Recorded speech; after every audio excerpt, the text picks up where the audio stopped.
मैंने आपको नेचर और नेचर से रिलेटेड जो भी फिनोमेना है उसके बारे में डिस्कस किया।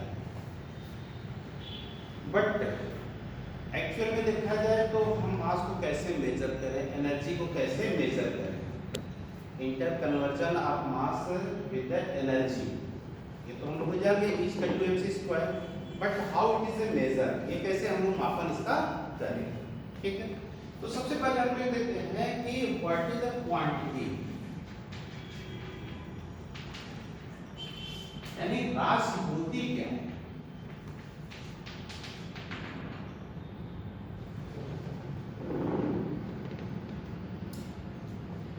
आपके एटमॉस्फेयर में बहुत सी चीजें आपको लगती हैं, आप उसको धीरे तरीके से फेमिलियर हैं। फॉर एग्जांपल, अगर मान लीजिए आपके घर में एक कोई बास्केट है, उसमें एप्पल रखा है, तो कितनी मात्रा में है ये काउंट करके तो बताते हैं। क्यों? एक ट्रॉली ईट अगर परचेज करते हैं तो उस पर देखते हैं कितना है, तो आप कहते हैं 2000 या 1000। क्यों? तो एनीथिंग विच है ए नंबर, यानी उसके साथ अगर हम नंबर को एसोसिएट कर सकते हैं, it is called the quantity. कोई भी संख्या लीजिए जिसके साथ अगर हम संख्या संबंध कर सकते हैं तो उसे हम लोग क्या कहेंगे, राशि कहेंगे, ठीक है। जैसे टोकरी में रखा होगा सेब, क्लास में बैठे हुए स्टूडेंट्स, ये नंबर्स मिल गए हमको, ठीक है। But what is the physical quantity,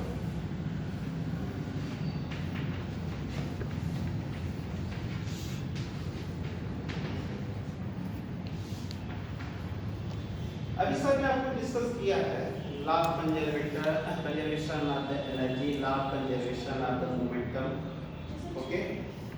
जिसे मेजर किया जा सके, है जिसे मेजर किया जा सके, it is a quantity, but we know about what is the physical quantity. छू कर फिजिकल लेवल।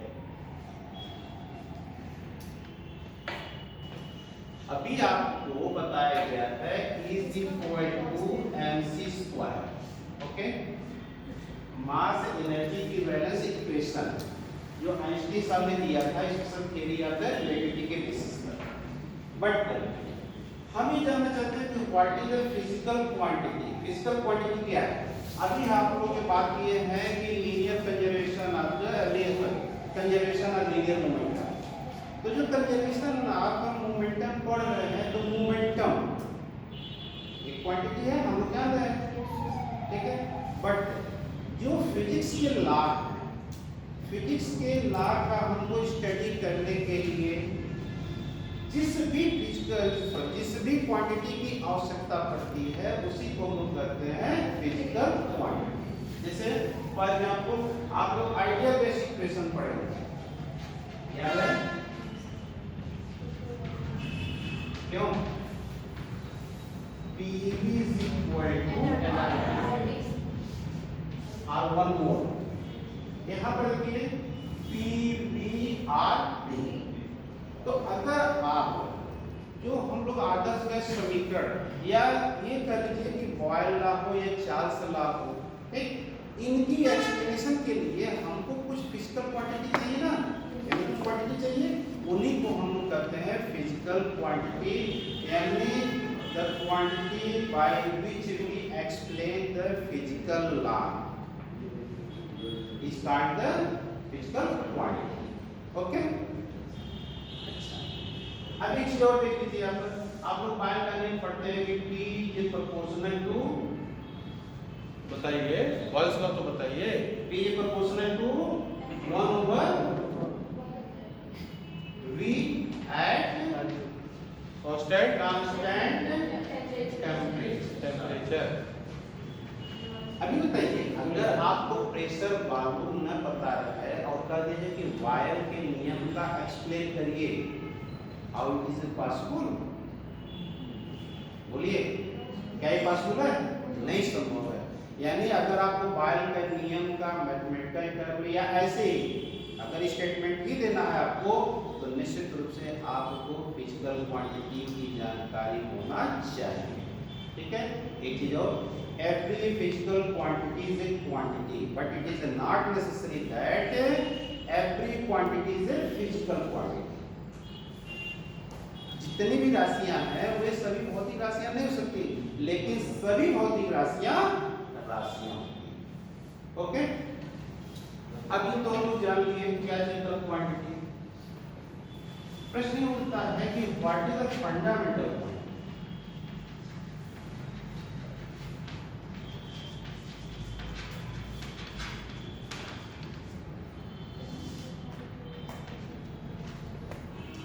हम लोग देखें तो हमारे यूनिवर्स में बहुत से ऐसे क्वांटिटी मिलते हैं, ठीक है, जिनको हम आपस में जब कोरिलेट करते हैं तो हमको एक नई क्वांटिटी मिलता है। क्यों? जब भी हम उनको कोरिलेट करेंगे तो एक हमको क्या मिलता है, एक नई क्वांटिटी मिलता है। फॉर एग्जांपल जैसे अगर आप डिस्टेंस में टाइम से डिवाइड करें तो हमको एक नई क्वांटिटी मिल जाता है। क्या चीज? स्पीड। डिस्टेंस क्या है? That is the length of the path which is traversed by a mover, यानी कोई गति करने वाला जो पाथ ट्रेस कर रहा उसका लेंथ ही होगा। तो ये लेंथ हो गया एक तरह से। देखिए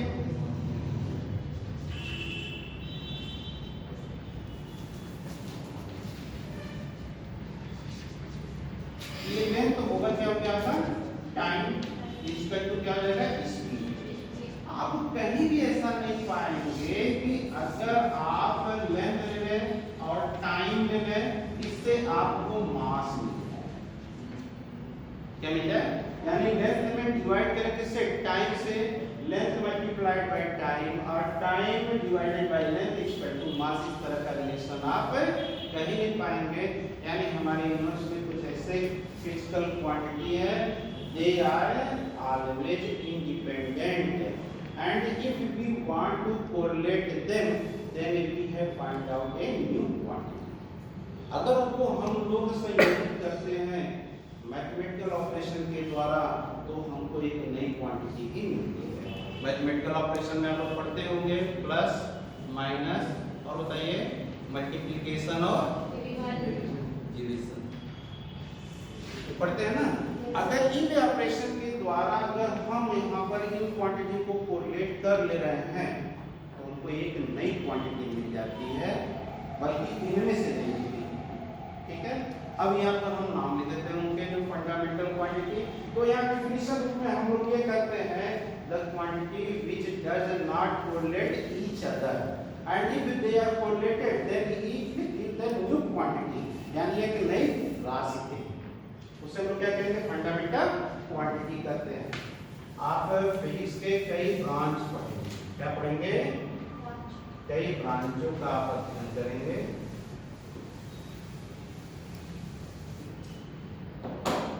ठीक है, देखिए यहाँ पर सबसे पहले हम लोग बात करते हैं मैकेनिक्स का। क्या रहेगा? मैकेनिक्स है।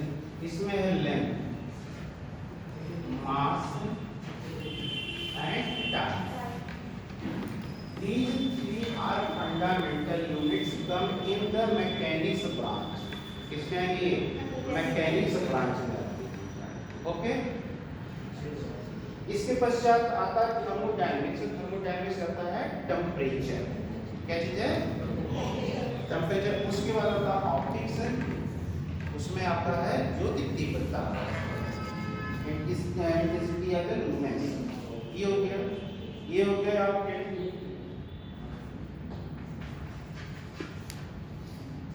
टेम्परेचर। फिर उसके बाद कौन सा है? इंटेंसिटी या लुमिनेंस।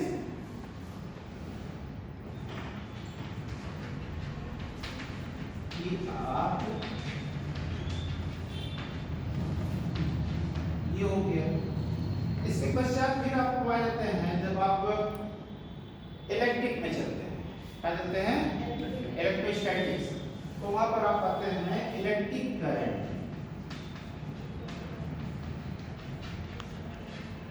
और फिर आता है क्या कहते हैं? Quantity of matter. ये अमाउंट ऑफ सब्सटेंस कर दीजिए, amount of substance. These are the 7 physical quantity which is known as the fundamental quantity. और आप इसके पश्चात भी जितने भी क्लासेस का अध्ययन करेंगे, हम लोग फिजिक्स में जो भी चीज अध्ययन करेंगे, आप देखिएगा जब उनको तोड़ा जाएगा इन्हीं 7 फिजिकल क्वांटिटी के रूप में ही हो जाते हैं. फॉर एग्जाम्पल जैसे आप ले लीजिए एरिया. एरिया क्या देखने हो लिखा है फॉर्मूला आप लोग?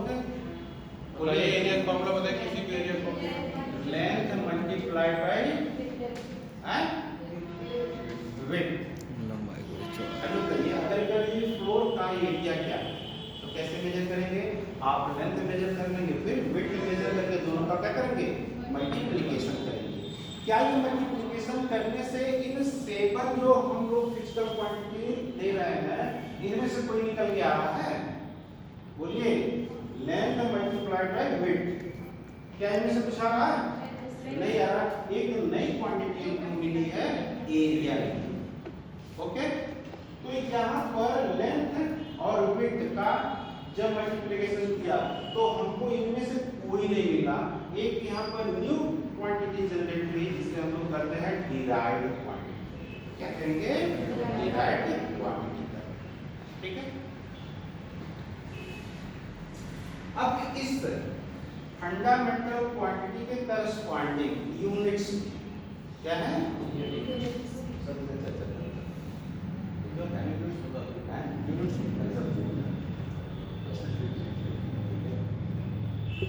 जरा यूनिट्स आप लोग उसके 7 फंडामेंटल फिजिकल क्वांटिटीज और उसके यूनिट्स अभी लिख के बताइए. हाँ लिख के बताइए.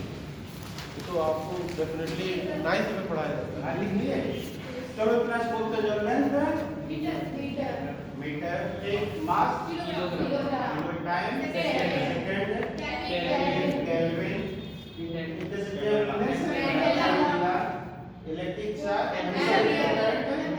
एम्पियर और मोल. इसके बाद जो सप्लीमेंट्री तो बताएंगे नहीं, थोड़ा सा टाइम से बताया जाएगा. ठीक है.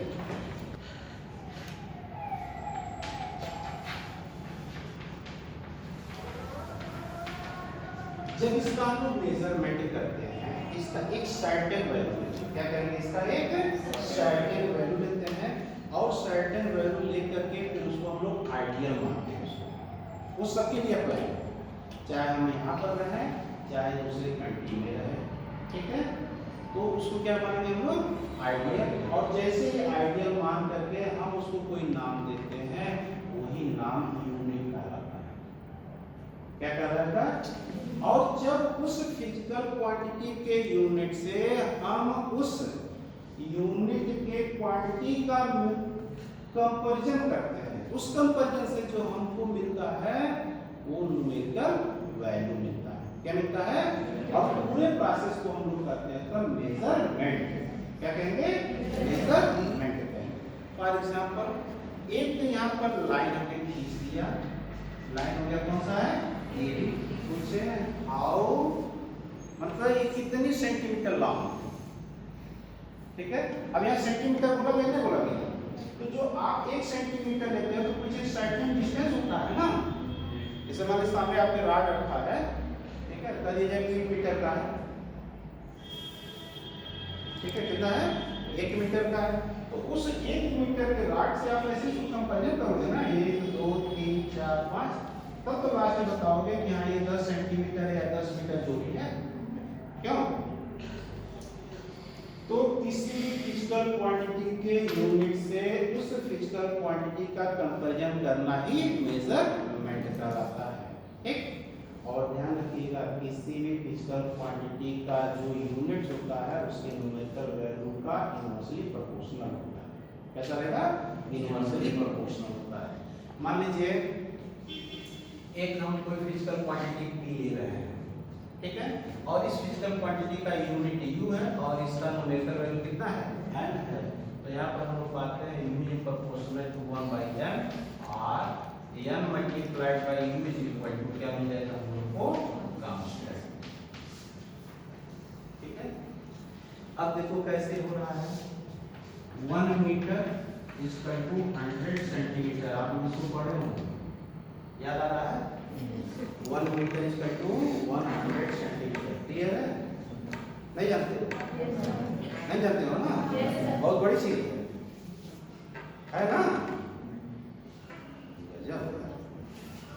1 मीटर 800 सेंटीमीटर होता है? होता है? अरे कब होता है? कॉन्फिडेंस। अब देखो ध्यान से, यहाँ न्यूमेरिकल वैल्यू 1 है, यहाँ न्यूमेरिकल वैल्यू कितना है? 100 है कि नहीं? इसका 100 टाइम्स हो गया नहीं? हो गया? बट यहाँ यूनिट हम लोग लार्ज लिए हैं, क्या लिए हैं? और यहाँ यूनिट क्या लिए हैं? स्मॉल लिए हैं। तो किसी भी फिजिकल क्वांटिटी का जब हम लोग यूनिट स्मॉल लेंगे तो उसके करस्पॉन्डिंग जो न्यूमेरिकल वैल्यू होगी वो लार्ज है। और अगर यूनिट हम लोग लार्ज लेंगे, ठीक है, तो उसके करस्पॉन्डिंग जो न्यूमेरिकल वैल्यू होगी क्या लेगी? स्मॉल। जैसे मान लिया जाए कहा जाए कि गोरखपुर से लेकर के लखनऊ की दूरी 300 किलोमीटर है, सपोज दैट 300 किलोमीटर है डिस्टेंस है। 300 किलोमीटर बता दिया क्या? आपको पूछे कि कितना मीटर है, ये अव्यवहारिक लगेगा। क्यों? है कि नहीं? अन्य दुकान के कपड़े की दुकान में चले जाओ और उससे कहो भैया नहीं हमको क्या करना है, 10.02 किलोमीटर जो है कपड़ा दे दीजिए। कहेगा यार ये क्या है? क्या नहीं कहेगा? तो जिस तरह से हम लोग के इस परिवेश में वातावरण में जैसी आवश्यकता रहती है उसी अनुसार हम लोग क्या करते हैं, मात्रा का भी एक ही फिजिकल क्वांटिटी का हम लोग मात्रा का भी सिलेक्शन कर लेते हैं। अगर कोई खाना बनाना हो, ठीक है, करोगे आधा किलो चाय का बना दो, नहीं कहोगे तो अगर नहीं विश्राम चाय का बना दो, ये कहोगे नहीं? बोलिए। तो जैसा हम लोग का यूज उसी अनुसार हम लोग क्या बनाते हैं, ओके। तो कल हम लोग कन्वर्जन भी पढ़ेंगे।